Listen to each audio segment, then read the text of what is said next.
Hey guys, it's Draculina here, and I'm doing a video. Yay, I have time to do one. So I'm gonna do this hopefully quick. This is one of those videos that that's gonna be hopefully quick. I'm gonna be reviewing a beautiful, wonderful, magnificent book that I just finished yesterday that I showed in my haul video the other day, and that is Carry On by Rainbow Rowell. So right now I'm actually rereading Fangirl, and I will tell you why in a second, but Fangirl is one of my favorite books of all time. This is right up there with Fault in Our Stars for favorite solo novel, as in not part of a series. I just have a special place in my heart for this book because I just connect so well with the mannerisms of Kath, the main character, and just the way she describes fandoms and just all these things are just so spot on, and I feel like the author just did such a good job with this. But I have a review on this book already, so go check that out. That's an old video. Today I'm going to be reviewing this book, which as you can see is actually longer than Fangirl. So in case you didn't know, Carry On is the accompanying novel to Fangirl. It's not a sequel, it's like an extra sort of thing. So basically, throughout this book, Fangirl, this main character, Kath, is writing a Simon Snow fanfiction of their 8th year at Watford School for Magics with a K, which I love, and it's called Carry On. Back in October, the wonderful Rainbow Rowell published Kath's fanfiction of Carry On. So, like, I don't even know what to say. Basically, I read the synopsis in my haul. It's basically just, it's Simon and Baz. Simon and Baz are the two protagonists. In case you are not familiar with Fangirl, I'll try to act like I'll, like, present this as if you haven't read Fangirl. Simon Snow is the chosen heir, where he's, like, the chosen magician. He's gonna, like, probably end up to be the next mage. I don't know how to pronounce that either. You get those problems where you, like, read a word in a book and you don't know how to pronounce it. And, yeah, so which is the mage is sort of like the principal of the school, kind of, but he's like the chosen one. But he's like an orphan, and he's been at this school that is very Hogwarts-esque, but very different, called Watford School for Magics, and it's his last year, and he and his roommate Baz, what was it, Tyrannus Basilton Pitch was the strangest name, but he goes by Baz, is his roommate, and they hate each other. They're the Draco and Malfoy of the Simon Snow world, and basically, towards the end of their schooling at Watford, they fall in love, and it's just so beautiful. So you would think, you're like, wait, but they're guys. Yes. It's a gay love story. If that bothers you, I'm sorry, but it's so good. Okay, so going into this book, I didn't really know what to expect. I didn't exactly know what it was. I knew it was called Carry On, but I didn't know that if it was actually the fan fiction that Rainbow Rowell was referencing in this book. And after rereading the beginning of fanfiction, Fangirl, I can conclude that it is. So, I was reading this part, and I got to this part in Fangirl after reading Carry On, and I'm just like, this is Carry On. It's not just Rainbow Rowell's version of Simon Snow. This is what Kath wrote. So this is what she just said. But Carry On was different. It was the longest fic she'd written by far. It was already longer than any of Gemma T. Leslie's books. And Kath was only 2/3 of the way through. Carry On was written as if it were the 8th Simon Snow book, as if it was Kath's job to wrap up all the loose ends, to make sure that Simon ascended to mage, to redeem Baz, something GTL, Gemma T. Leslie, would never do, to make both boys forget about Agatha, to write all the goodbye scenes and the graduation scenes and last-minute revelations, and to stage the final battle between Simon and the insidious Humdrum. That's literally this book. And so I just, like, read that, and I'm just like, oh my god, I just read Kath's fanfiction, and I'm like, oh my god, like, I was freaking out, because I didn't exactly know what this was supposed to be, and it's literally Kath's fanfiction. Like, I thought it wasn't sort of going to be, considering the author's note at the end says, it's my take on a character I couldn't get out of my head. It's my take on this kind of character and this kind of journey. It was a way for me to give Simon and Baz only half imagined in Fangirl the story I felt I owed them. So it makes it sort of sound like Rainbow Rowell was like, oh, I'm going to take these characters that I sort of made up in Kath's universe and turn them into something mine. but it really is Kath's fan fiction. So that's enough of me rambling. This was such a fabulous book. Like, I don't even... The writing was great. It swaps between, it's first-person point of view, it swaps between multiple characters. Simon, Baz, Agatha, Penelope, Lucy, Nicodemus, I think that's how you pronounce it, the mage, and I think I got all of them. And then they're split into different parts. They're called it's called book 1, book 2, book 3, book 4, and they're like different parts, and so it has little artwork. They're not actually separate stories, though. It's all part of one thing. It's just sort of like a divider.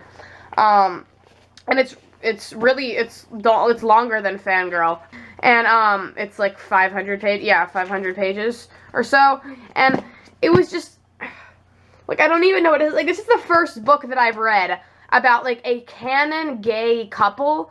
The only other, like, gay fictional couple that I ship is, Newtmas from Maze Runner, which is Newton Thomas, which is obviously not canon at all. Like, it's a total, like, I haven't even, like, read fan fiction about them. I just, like, follow, like, the fandom sort of way that they ship them, and, like, it's a long story. It's, like, the first actual, like, gay love story that I've read, and so it was really interesting, and I found out that it didn't even make a difference. Like, that's how good Rainbow Rowell is. Like, it didn't even make a difference that they were two guys. It was still fantastic, and I shipped them so hard.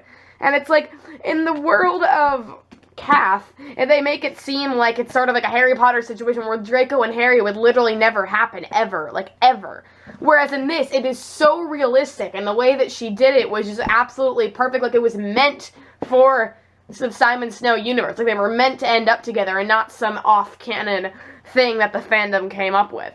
And it was amazing. And I'm pretty sure it was chapter 61 that just blew my mind. Absolutely. Okay, was it?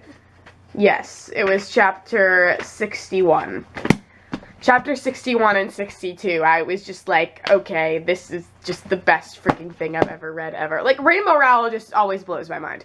I mean, the first book I read from her was Eleanor and Park, which I really liked. I didn't, like, love it, but I liked it. And actually today at school, we had to, like, pick a book from the Florida Teen Reads to read for English class, and I recommended, like, 4 girls in my class to read Eleanor and Park, and I'm like, yeah, score, psh, yeah, point me.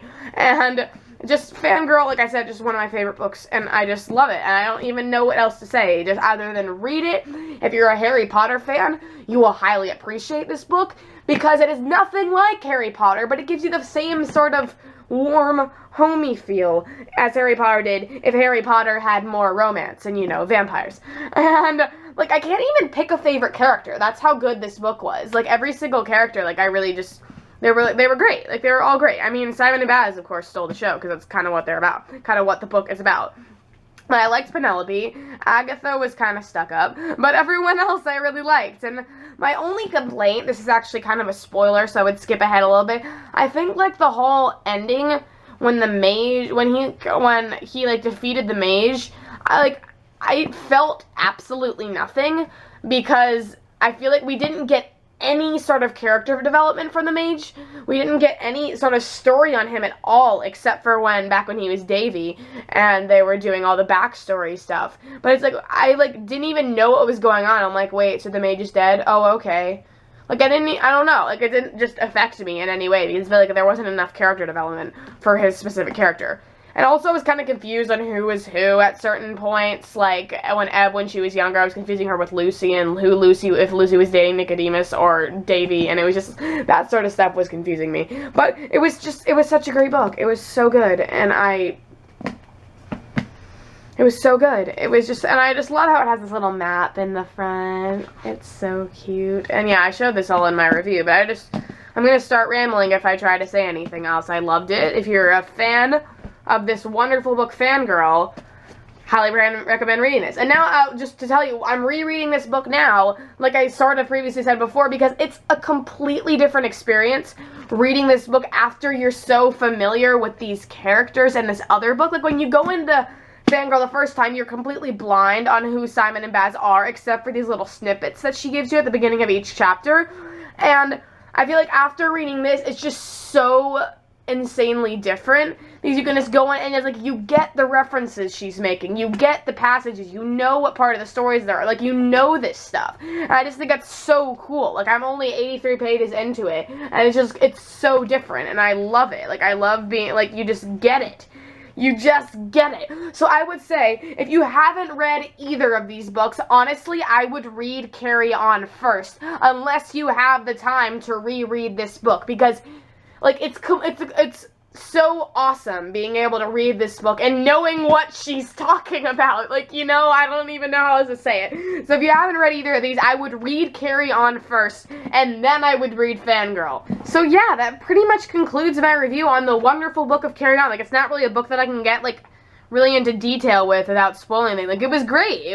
I just have nothing else to say. It was great. It was shippable. It was nothing short of the quality that Rainbow Rowell always presents, and I just love her. I love Rainbow Rowell. I think she's great.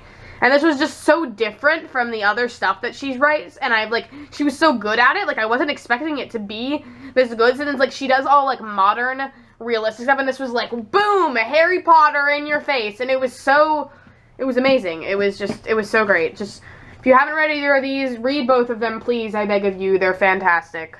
Rainbow Rowell just never disappoints. Ever. So yeah, please comment and subscribe. Comment if you've read either of these.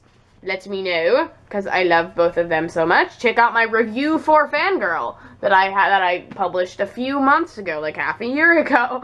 And yeah, comment, rate, subscribe, tell your friends, and I'll see you next time on Monster High MMA. Bye.